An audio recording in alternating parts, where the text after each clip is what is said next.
Okay, I am super excited about this lesson. Now, a couple of things here. If you don't listen to Phish, this lesson's not really going to appeal to you, so, but you want to watch it, and then you want to go listen to what I'm about to tell you to listen to. So, we are talking about soloing over the epic Phish song, You Enjoy Myself. Now, for those, again, who don't listen to Phish, if you want to hear what I'm talking about, look up on YouTube or Spotify or iTunes the version of You Enjoy Myself. By the way, Phish is with a P-H-I-S-H, P-H. And you want to look up the version off of the album A Live One.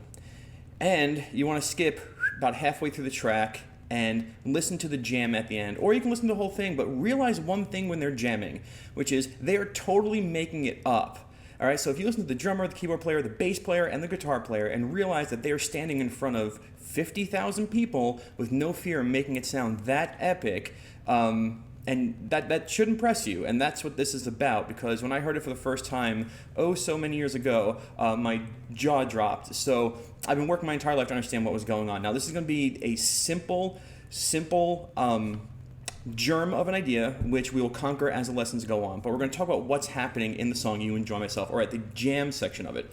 Okay, so one of the comments I just got was, why do you do everything in the key of E? And I guess the question was, I don't know, I'm used to it. But here's something that's not in the key of E, okay? So we're actually, we're in the key of F, but don't worry about that. The chord base for the song first, you have to know it, is a G minor 7. Or you can play this guy, 3, 5, 3, 3, 3, 3. 3, 5, 3, 3, 3, 3, or 3 and then mute the A string, and 3 on the D, 3 on the G, and 3 on the B. And then to a C7, actually a C9, to a C9. So it's 3, 2, and then barring down with your fat ring finger, 3, 3, 3. So you have.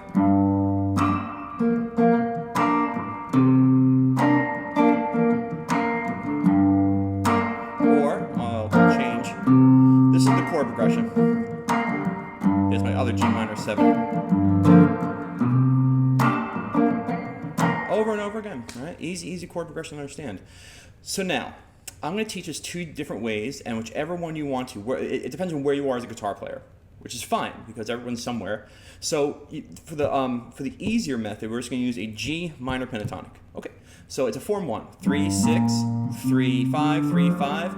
3, 6, 3, sorry, my God. 3, 6, 3, 5, 3, 5, 3, 5, 3, 6, 3, 6. But if you're watching this, you know that, and hopefully you do. All right, now, a couple things here. We're going to extend this out. If you go and you have watched my How to Actually Use a Pentatonic, there's a couple things I want to show you first. You can play it like this. And this is still the easy method, believe it or not. Or you can play like this, where you have the frets 3, 6, 3, 5, 3, 5. And then you put your first finger where your ring finger is, and you have 5, 8, 5, 7, 6, 8. Okay, and then you can put your first finger where your ring finger is, and you can play 8, 11, 8, 10.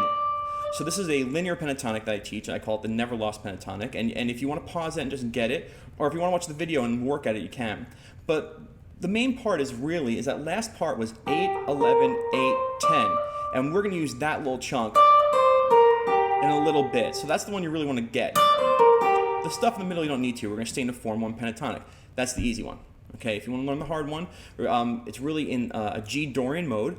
And again, don't worry about what this stuff means right now, because the concept is coming. Again, this is all fluff leading towards the answer.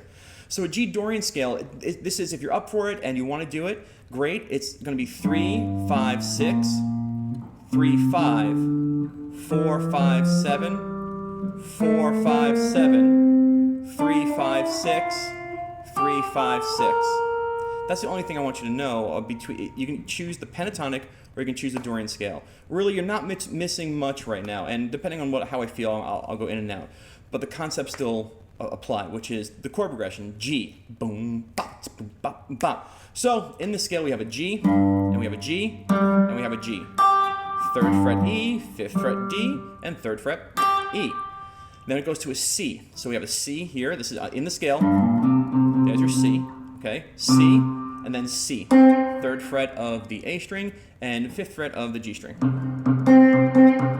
All right, so those are your target points right now for the scale. So when they're going, you want to hit the G. Oh, every single video I mess up. Every single video.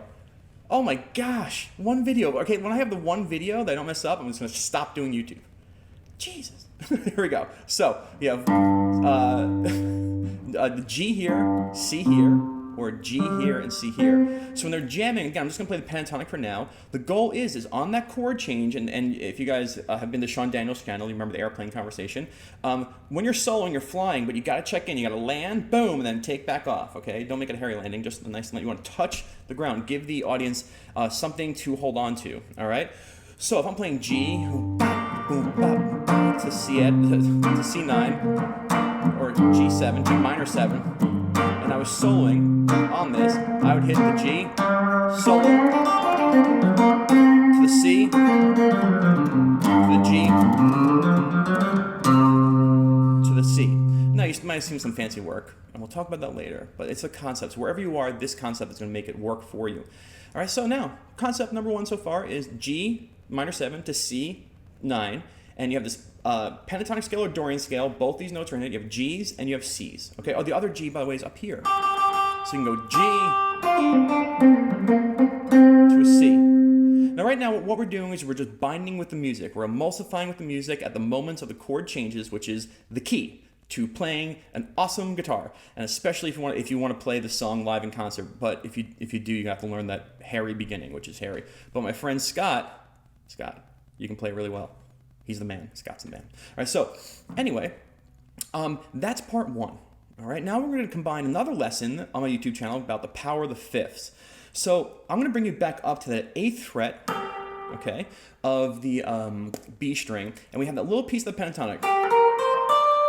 And if you remember the power of the fives are the most amount of tension, like the most amount of tension, and they come home to the 1.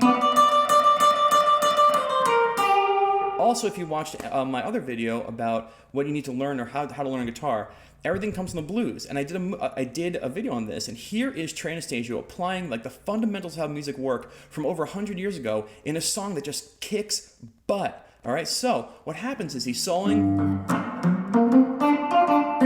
hitting the C's and the G's, G, C, and then when he wants to build the tension, guess what he does?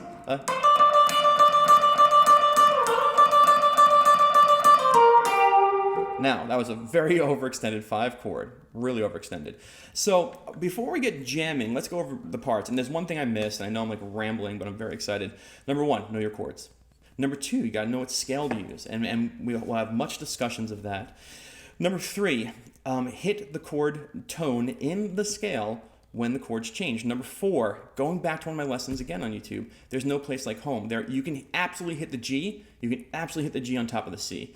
All right, that's always going to be home. Usually whatever the first chord is, boom, you can always go home. So if you happen to hit the G or the C on the C chord, it's okay. You're aiming to hit the G on the G and the C on the C, but the G is going to sound good no matter what. And on those moments when you want to build tension, when the chords are building, you're going to hold the 5 because the chord's home base is that G. Okay, it's that G. Even on the C is a certain distance away from the G. It creates a little bit of tension. But that D, the 5, okay, the 5 we're referring to, the 5 is one of the tension builders. So I'm going to load the backing track right here. I'm going to rewind it, and I'm going to play a little bit, and I might suck, or it might be good, but I'm going to go nice and I'm not going to go nice and slow. I might use the Dorian mode. I might use the G minor pentatonic.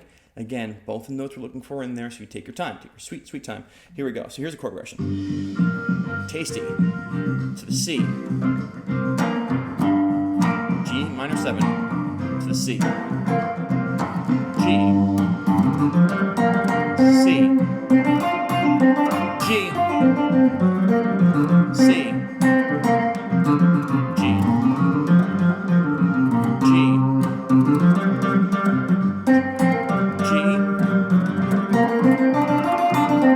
G, C,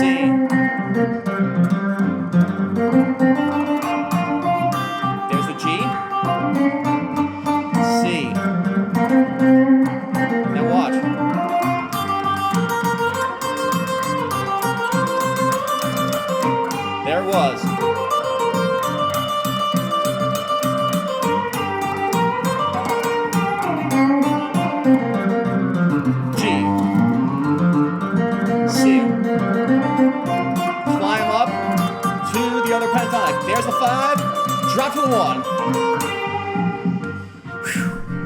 Man, and I'm doing that right now. And I'm stoked from it. Imagine going to a Phish concert and being lucky enough to get a You Enjoy Myself and watching this master just blow your mind. Now, I'm doing this on an infantile level. I know to some it's like mind-blowing, and it is mind-blowing, but this is just the beginning, okay? So, how to solo over You Enjoy Myself in conclusion. G minor 7 to C add 9. Know your chords. Know which scale you want to use, a G minor pentatonic, or a G Dorian, okay? I showed them before. And also, you want to be able to climb it. One thing I didn't discuss in the video is I went up the pentatonic, and there's a 6th fret, and it's 8, 10. That's a little shape I showed you. Okay, that's how I got there. And I'm on the 5, and I come on to that 1. All right, so I guess it's a long video. Oh wait, we're not done. All right, so you can climb up to that 5 on there, hit that 1, and you create that moment when the crowd goes nuts and the lights light up, and you're just like, oh my God, and then you can come back down and start again. Now, that is just one little tiny piece of how it works. There's a lot more to it, but you're starting to get the concept, so it works. So what I'll do right now, hopefully I'm not blowing out your speakers, is I will just sit and I will play some G minor 7 to C9. If you want, you can't see it, maybe you can, let me stretch this out here. If you have an iPhone, you can go to GarageBand. I can't know what cable's going to come out. You can go to GarageBand and create a little backing track of those chords. That's what I did.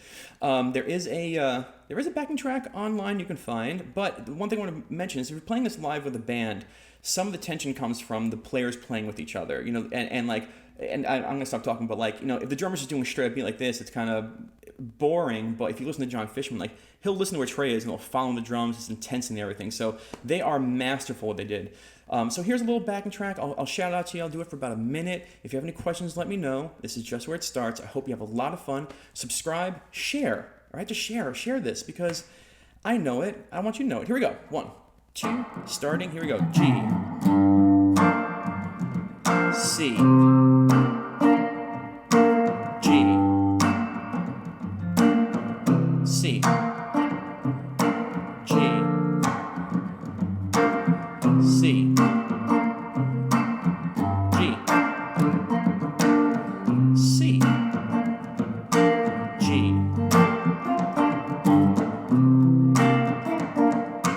G, C, G, C, G, and the last one, and on, oh, here it is, and on the G, and the crowd goes wild. Hope you enjoyed it. Rock and roll.